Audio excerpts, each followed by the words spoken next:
You're listening to the Monocle Daily, first broadcast on the 4th of July, 2025 on Monocle Radio. Portugal prepares to make it harder to become Portuguese, a check on the progress of the American Revolution 249 years in, and Monocle's annual Mediterraneo newspaper is here to enhance your holiday. I'm Andrew Muller. The Monocle Daily starts now.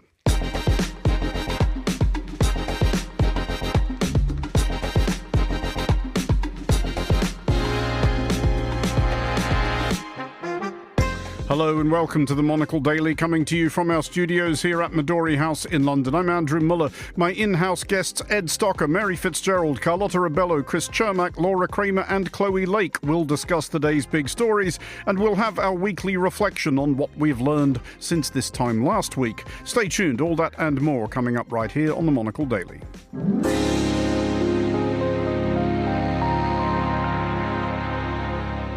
This is the Monocle Daily. I'm Andrew Muller. And first tonight, just shameless cross-promotional plugging, because on a newsstand near you now, or nowabouts, is the latest edition of Monocle's summer newspaper, Mediterraneo. And joining me to leaf through it is Monocle's Europe editor-at-large, Ed Stocker. Ed, I was hoping for some leafing going on when I said leaf.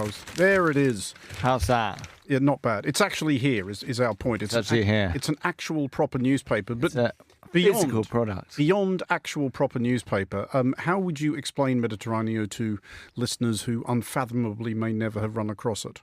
Well, it says on the front cover, super sunny edition. It is sunshine in a jar, Andrew. So is it even, or in a newspaper? Is it even sunnier than it usually is then? But it's always sunny. It's always sunny. It's always beautiful. I mean, it is, as the name suggests, it is a very European-focused, a very Mediterranean-focused summer newspaper that we produce every year. It is something perhaps for you to take on holiday, to leaf through, while you're on the beach or in the mountains or wherever you like to go on your summer holiday. There is some slower news in there for slower digestion. There are some harder news stories, but we're looking at fashion. We've got essays in there. We've got some beautiful features about new openings. So, it's inspiration, perhaps while you're on holiday, to think about where you might want to go next even. There are a couple of contributions from you in it, which I do want to talk about in detail. I do recall you talking about one of these on the radio before when we were... Oh, don't say that. I can't talk about it again then if you say that. You can talk about it again. You can just find other things to say about it. When we were all in Zurich a couple of weeks ago. That is true. This was a radical farmhouse, as I recall, in Liguria, which did sound insufferably pleasant even then. But how do you expand upon that in Mediterraneo? Well, I mean, it's a new thing. So, I mean, this is one of the new openings to which I was alluding earlier. So you've keyed me up personally, perfectly, even personally not. I hopped in a car and zipped to Liguria for the day to visit this place, which was, one of the harder journalistic tasks I've had to do in my life. Dreadful. Just something different for the scene. A beautiful farmhouse by a young couple that actually were living in Belgium. They moved to a family sort of property and set up this incredible restaurant that's open at the weekend. They sort of have big plans. They want to eventually open rooms, build something on the plot, and start hosting people as well to stay. And everything is basically grown in their amazing orchard. They've got everything going on there. I was walking around trying lots of fruit and vegetables. It was kind of fun. Did you find yourself becoming susceptible to that delirium, which I know does occasionally descend on people in those parts of Italy, of thinking, I could do this. I could come here. I could buy a rustic farmhouse for a £5 and set myself up. Unfortunately, in Liguria, given that all the Milanese descend there, you definitely can't find a place for a £5. You have to go much further south for that, and even then, it's questionable. You have to transfer your residency, which is a big ask. I find myself doing that all the time. Actually, when I'm reporting, as I'm travelling, I sort of enter into that. You enter into other people's worlds, and you think, am I doing it right? Should I be making olive oil? So yeah, it does leave me pondering those things, definitely. But how would you, I guess, describe Liguria as an Italian region? What is distinctive about it? Well, obviously it's the nearest coast to Milan, so it's kind of it is where a lot of people do go in the summer because it's about 2.5 hours drive. It's so different, around Milan it's super flat. Then suddenly after about an hour in the car or the train, the hills start to roll and the countryside changes. So it's a very hilly region, and of course it has these pebble beaches and sort of sharp cliff drops onto these pebble beaches, and obviously some quite swanky destinations like Portofino are there as well. So it's quite a upscale location, and as I say, it's the nearest beach to Milan.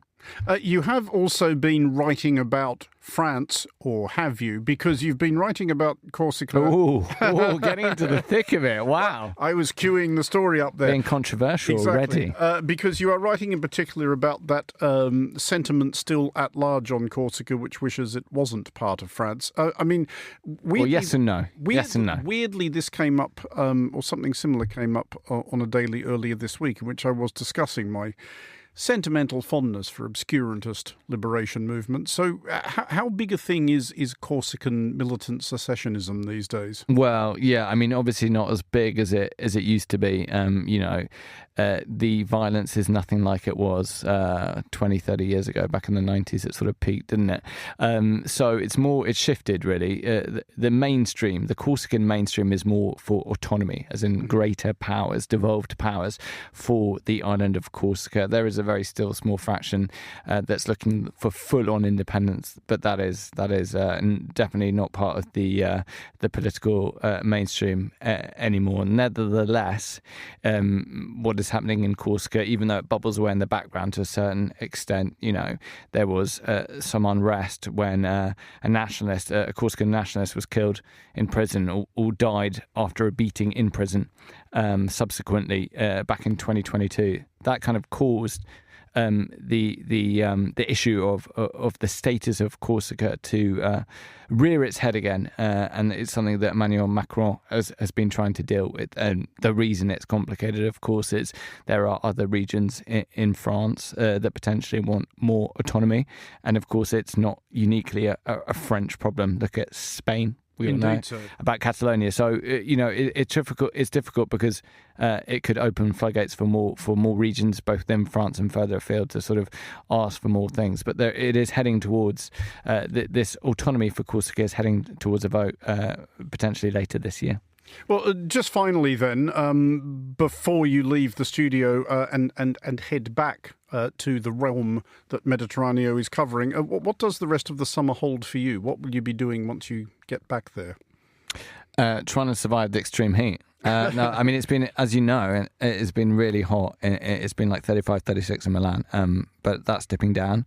I'm going to be working, but I'm actually not doing a classic Italian thing. I'm actually going to Indonesia, of all places, at the end of July. So I'm going to be leaving Europe altogether. So that doesn't really key in very well with your Mediterranean theme, but I'll be in Milan working hard until then.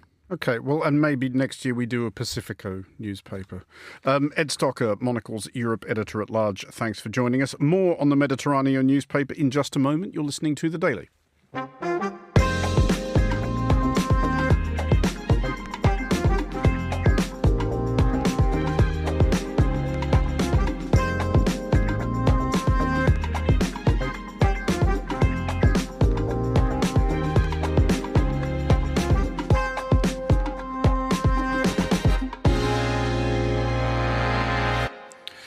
You are listening to The Daily on Monocle Radio, and to persist with the theme of Monocle's summer newspaper Mediterraneo, joining me now is Monocle's North Africa correspondent Mary Fitzgerald, who reports for Mediterraneo not from North Africa, but from the prolifically Prime Minister-producing Greek island of Hydra, but is now in Paris. And Mary, incredibly, and I'm amazed we didn't clear the top of the show for this, because unbelievably and unprecedentedly, there are strikes in Paris. Who ever heard of such a thing?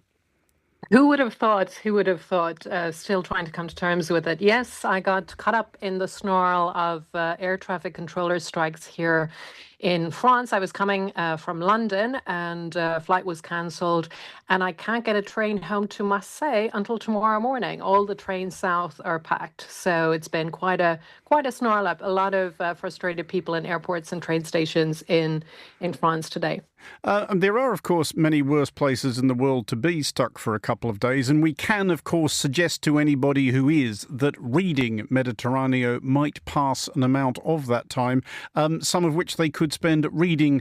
This is an absolutely excruciating pivot. Some of that time they could spend reading your report from Hydra. I think the thing people are probably most familiar with about Hydra is its artistic legacy, Leonard Cohen and so forth. I did not know until I read your article that it's furnished Greece with a hefty cohort of its prime ministers.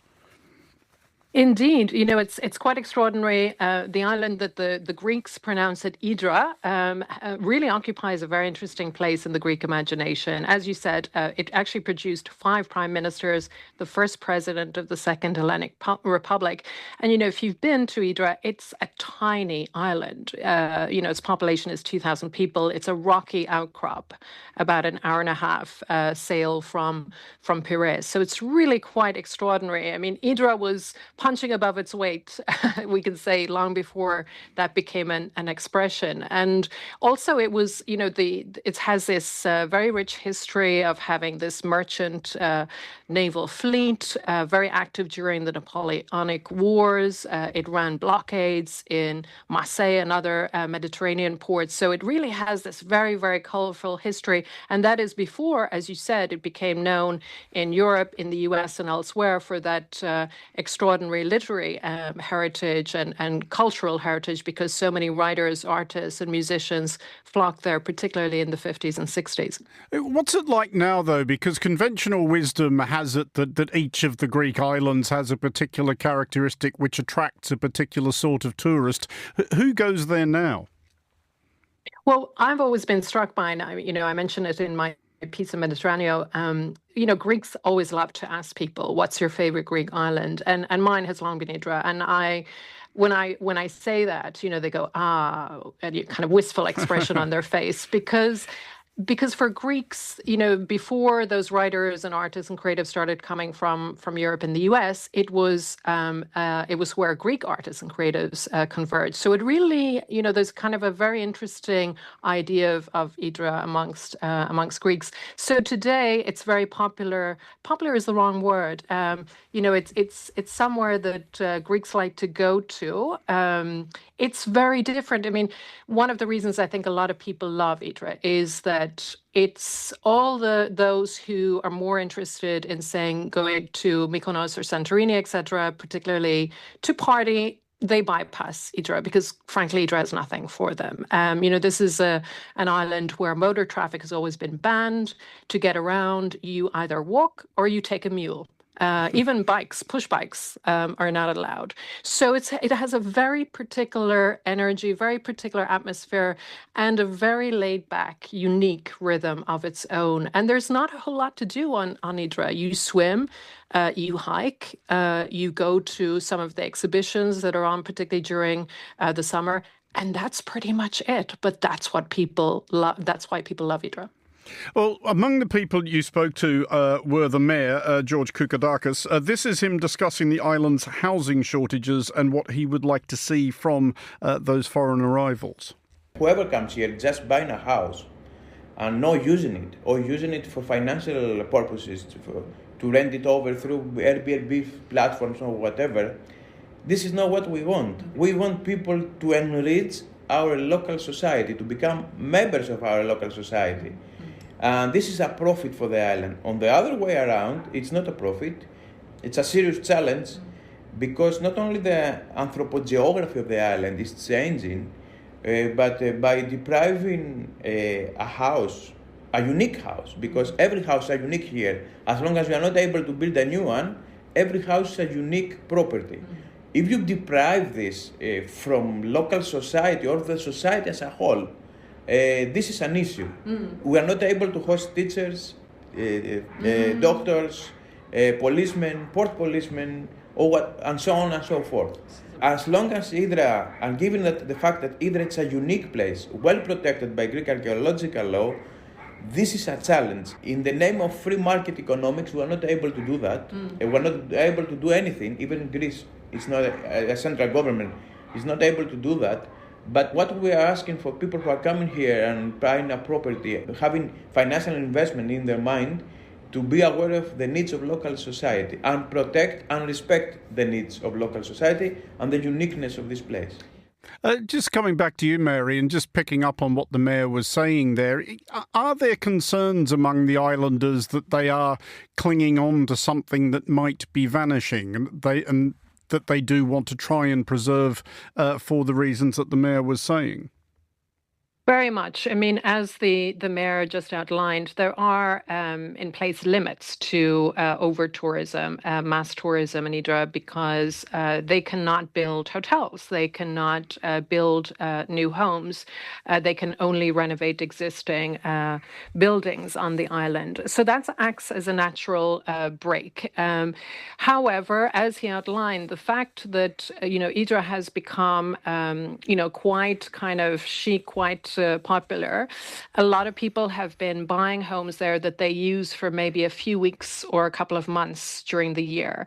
And every house that is bought up for that purpose, or indeed to rent out for Airbnb, is one house less for locals. And to echo what the mayor said, quite a few locals, they're known as Idriots, told me that it's a real problem, that essential workers simply cannot find a place to live. So at one point, I was told that they actually converted part of what is a retirement home, a small retirement home on the island, to accommodation for teachers in the island school.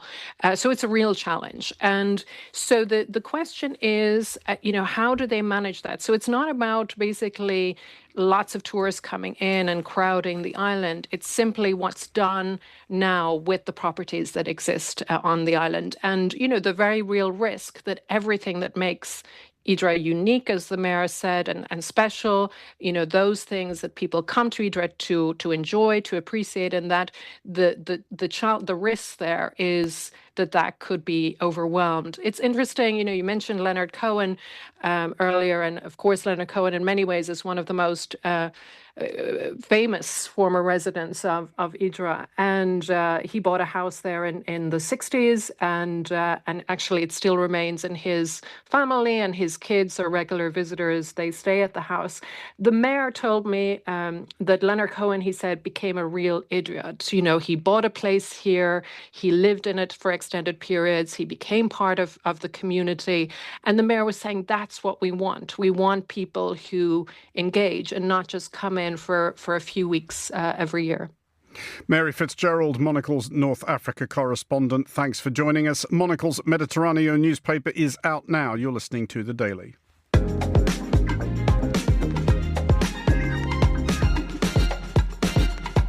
You're listening to The Daily with me, Andrew Muller, and listeners whose wildest dreams include the acquisition of Portuguese citizenship may have left it a bit late.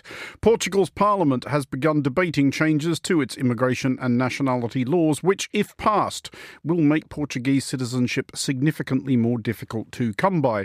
As it stands, foreigners legally in Portugal can apply to make it official after 5 years. This may be hiked to 7 years for citizens of Portuguese-speaking nations, 10 for everyone else.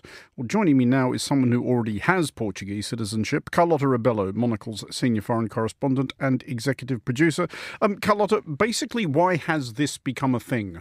Well, this is a thing because Portugal has a new government, and as we've seen in the latest elections, there's been an exponential rise of the far right. Now, the Chega party, which is the far right party in Portugal, is the official opposition.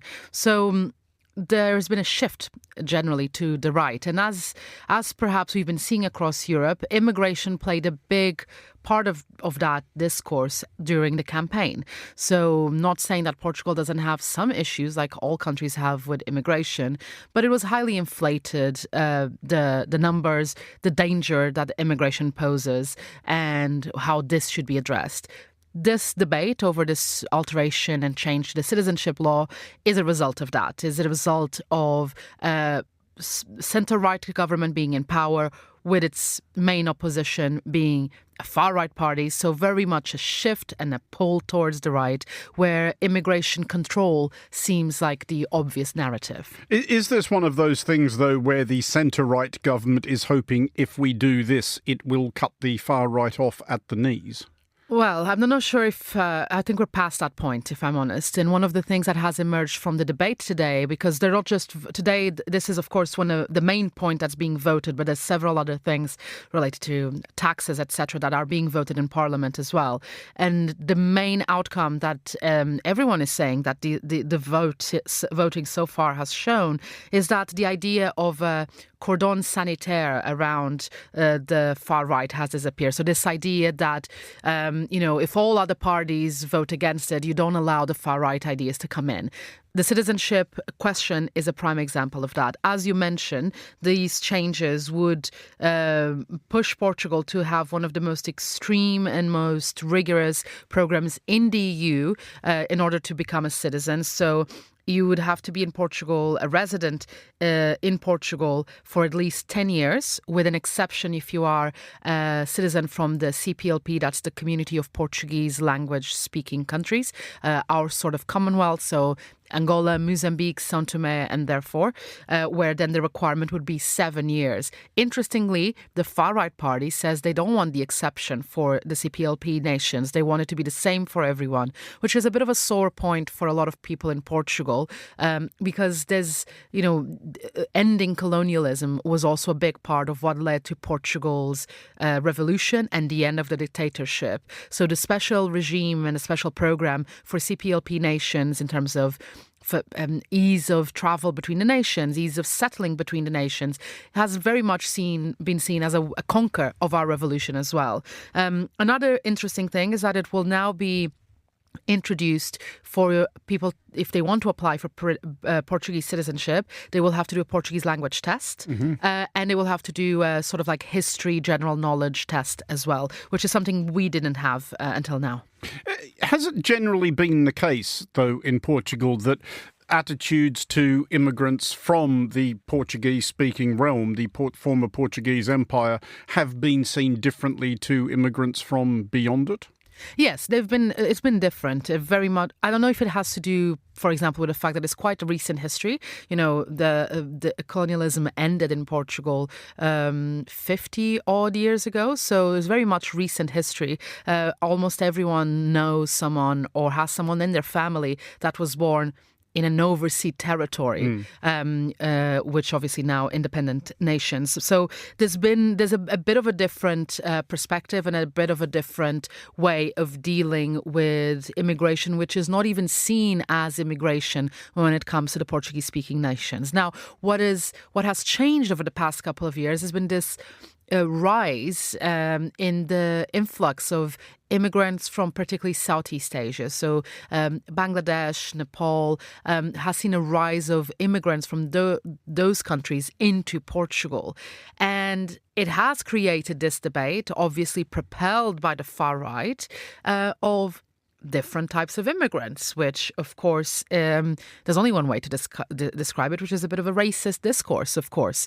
And it is what is behind all of this. Portugal is debating now as well whether or not it should be in the constitution that you can't wear a burqa on the streets, very much what France had a couple of years ago. That is not a real issue in Portugal. You might see a couple of people, but for a country that has in its constitution that we are a secular state, we're not Catholic. We might be Catholic culturally, but not constitutionally. So why are we making an exception for a different religion? That's, going into sidetracked here, but it is part of the discourse that has been bubbling since the far right has emerged, and it has gained momentum. And I think this is just the beginning, not that they basically dictate what the government can approve or not, because we need to remember they might be just, with inverted commas, the opposition party, but the ruling party is a minority government, so they need that support, and the far right is where they're going to get it. Carlotta Rebello, thank you for joining us. You're listening to the Monocle Daily.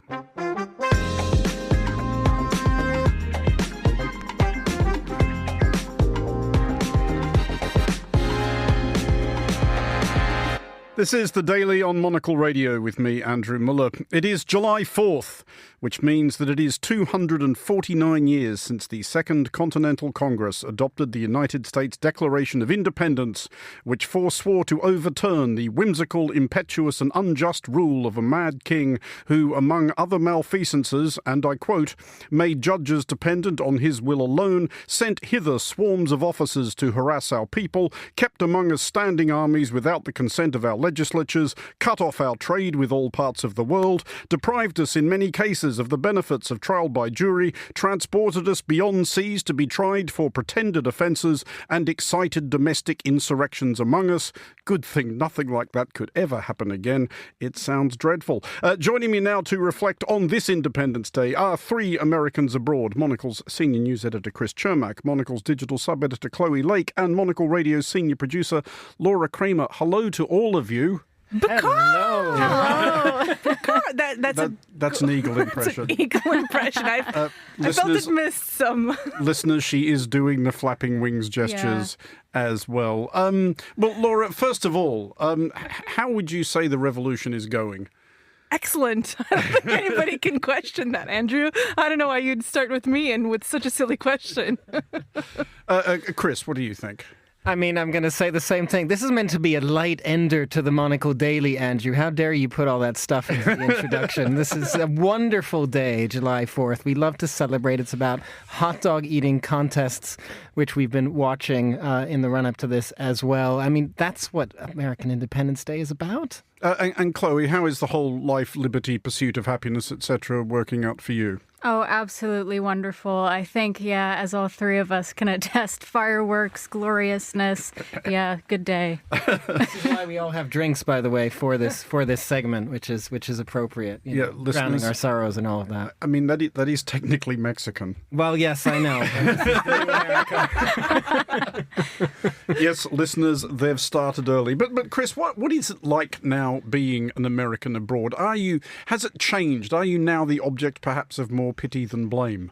You know, I think there is actually something to that. I don't know what the rest of the panel thinks, but yes, having been here, say, in the days of the Iraq War in the UK, there was definitely more blame than there was pity. At this point, yes, it doesn't... I feel like in the past, you know, what was happening in the US might have transferred to the Americans abroad and people would look at you as if you were part of it. Now, it does actually feel a bit different, I will say. Here you're kind of, you are more the subject of pity, and one might feel that sometimes oneself as well, compared to the past. Chloe, do you get that? If not then pity, then perhaps curiosity, sort of people just coming up to you in ceaseless numbers asking you, what on earth is going on over there? Yeah, I get that all the time, and especially because I'm from Florida, I often have people come up to me and they say, "Where are you from?" And I go, "Florida," and they go, "Oh, I'm so sorry." I get a bit of both, really. Yes, Florida, the and finally state. You are from Iowa, Laura. I am. We make fun of Florida there too, though, so it's not about it being international, to be fair. But I'm pretty sure in Florida they make fun of Iowa, so that works out okay. What does actually go on in Iowa on July 4th? I mean, once you're done with the witch burning, obviously. Oh. It's really fun, actually, because we have a big fireworks display by the Mississippi River, and there's usually a flyover of some military planes, and of course lots of grilling out, barbecues. You know, I don't think you remember my college name, Andrew, which I'm outing right now, which was Keg Stand Kramer. And so there's a lot. You're the only one here without a beer at the moment. You've changed, Laura. I've drank too much of it, Chris. My body rejects it. It's really fun. It's just hanging out, going into the backyard, grilling, and having a great time. It was also my stepfather's birthday, so for us, it was always double the celebration around the house. And Chloe, what goes on in Florida on July 4th? How do you commemorate? Is it racing segways around a Waffle House car park with an alligator under one arm? I kind of wish it was like that, but sadly, no, it's not. It was very much always kind of in our front yard. We would do fireworks, go to the beach, have a few beers, enjoy the sound of the waves. It was a pretty chilled atmosphere, I think, in Florida, contrary to popular belief. No alligators. And Chris, I have sat next to you at least once while we undertook a great American ritual. It was not July the 4th, but we did go to a baseball game in Washington, D.C. last summer and watched your beloved Nationals get hosed. Was baseball a part of the celebrations when you were growing up? Do they play baseball on July the 4th? They do play baseball on July the 4th, and it is a particular thing at Nationals Park because it is, of course, Washington, D.C., so they do have a big thing, which I have sadly never attended. We'll re-edit that, so it sounds like I knew that. I would like to attend the Washington Nationals game on July 4th, but otherwise, I've been to a lot of sort of celebrations in D.C. when I lived there. It is, of course, the big, for them, kind of epicenter with the big July 4th fireworks on the National Mall as well. I used to have friends who had kind of a rooftop a little bit outside of the city, but you could see it from anywhere. So it was very nice to sort of get a view of the National Mall. And yeah, baseball, burgers, hot dogs, beer. I mean, that's Americana for you, Laura. Yeah, exactly. I mean, I would also like to be at Wrigley Field. Surely, like in Chicago, they also do a big thing for July 4th. We're not mentioning also the parades. There's always a 4th of July parade. Mm-hmm. Yes. And it's just so much fun, actually. So I think 4th of July is Independence Day. It's my second favorite holiday after Thanksgiving. It's just a really great, it's very unique, it's very us, over the top, very American.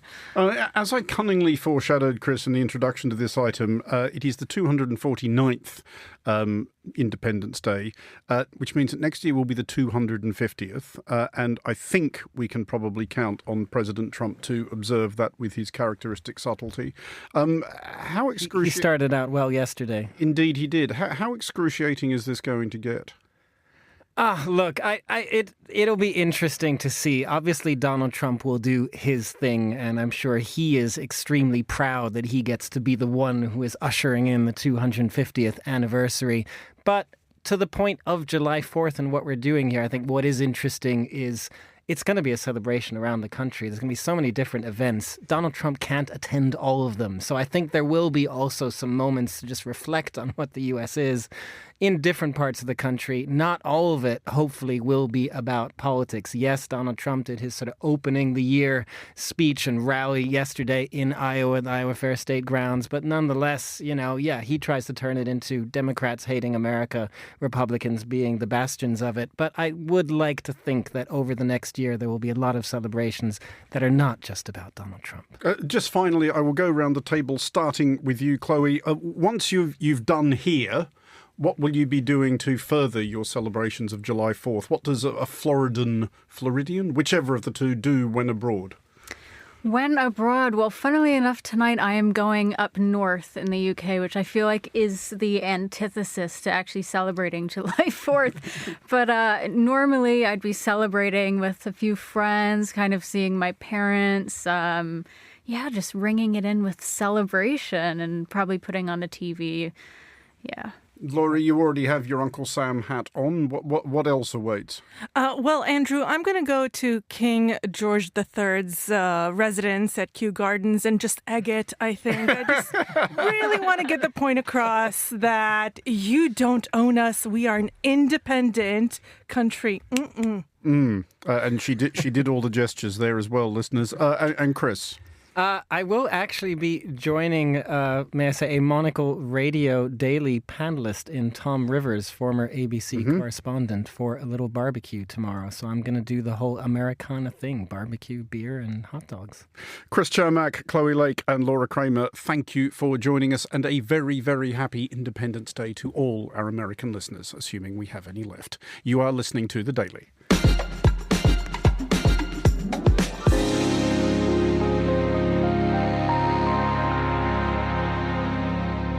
This is The Daily with me, Andrew Muller. Finally, and as usual, at this point on a Friday, it's time for our weekly reflection on what the last 7 days have taught us.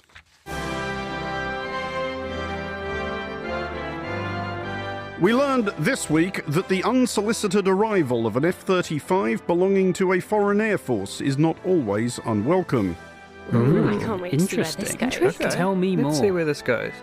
We learned this from the Indian settlement of Tiruvananthapuram, which has since June 14th been the bemused host of an F-35 belonging to the Royal Navy, which made an emergency landing after running into adverse weather while flying off the aircraft carrier HMS Prince of Wales during an exercise, and has been stuck there ever since due to an engineering issue, from which we learned that, extraordinarily really, there is not a single F-35 spare part shop in Tiruvananthapuram. Honestly, what kind of two-goat backwater are we dealing with here? Anyway, we learned that the folk of Tiruvananthapuram, which is, in fairness, an enormously satisfying name to say, Tiruvananthapuram. That is nice. Very fun. have rather taken the maroon stealth fighter to their collective heart. Well, it's day 18 of a Royal Navy F-35 stealth fighter still grounded, still stranded at the Tiruvananthapuram airport in Kerala. 18 days is a very long time, but it's more than enough time for Indian memers and satirists to make, a jolly lot of fun about this very, very serious issue. Mere audio, regrettably, does not do justice to that chap's moustache. Come on, let's hear it. Great mustache Man. Love that.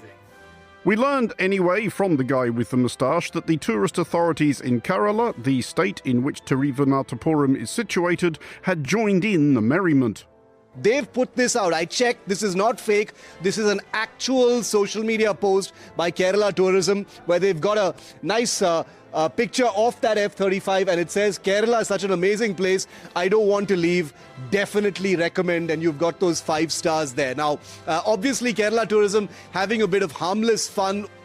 We have not as yet learned from the guy with the moustache or any other sources if Kerala Tourism had started offering a line of F-35 themed merchandise, which is incredibly irritating to the admittedly niche demographic of compilers of weekly news reviews of curious events threaded together with occasionally quite strained linking devices, because this fragrance is all about strength and success and confidence for men and for women.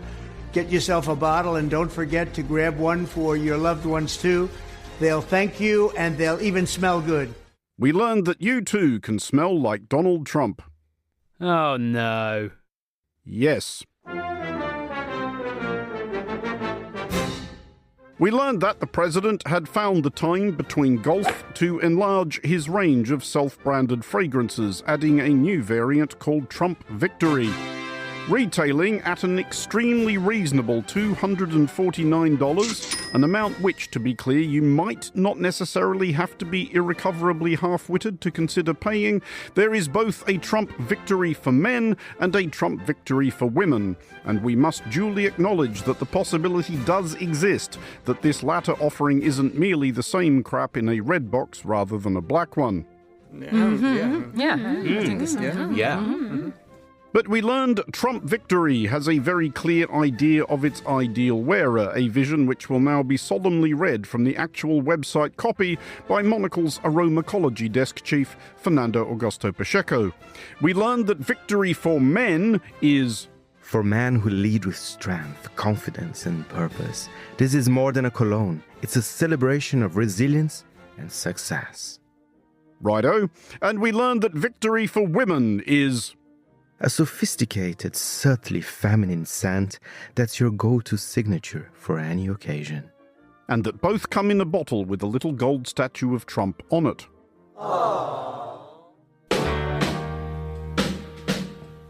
We learned, however, that this was not actually the tackiest souvenir being brought to market by the Republican Party.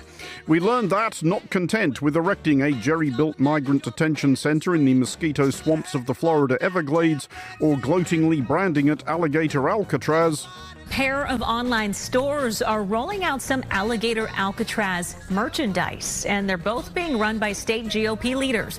But we learned that however dubious that might all sound to people raised with any idea at all of how to behave, it was all absolutely fine, indeed really just completely normal. As Florida Republican Party Chair Evan Power explained, because when you sell merch, you get names, you get emails, and then you make some money off of all of it. If you can't make bank off your gulag, what is even the point? And Maestro, the Belgian national anthem.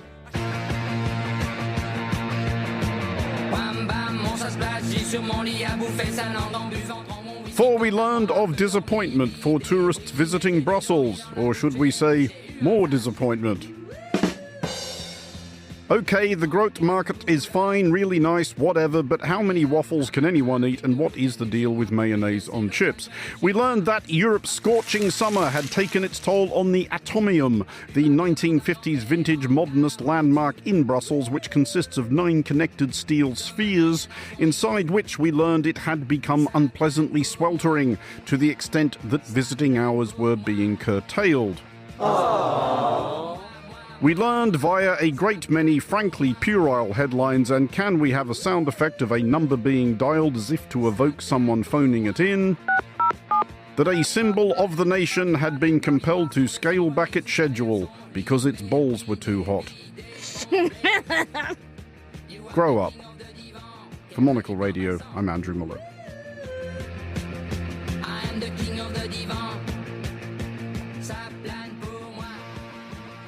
And that is all for this edition of the Monocle Daily. Thanks to our panellists today, Ed Stocker, Mary Fitzgerald, Carlotta Rebello, Chris Chermak, Laura Kramer and Chloe Lake. Today's show was produced by Chris Chermak and researched by Henry King. Our sound engineer was Steph Chungu, with editing assistance from Jack Dewars. I'm Andrew Muller here in London. The Daily is back at the same time on Monday. Thanks for listening and have a great July 4 weekend.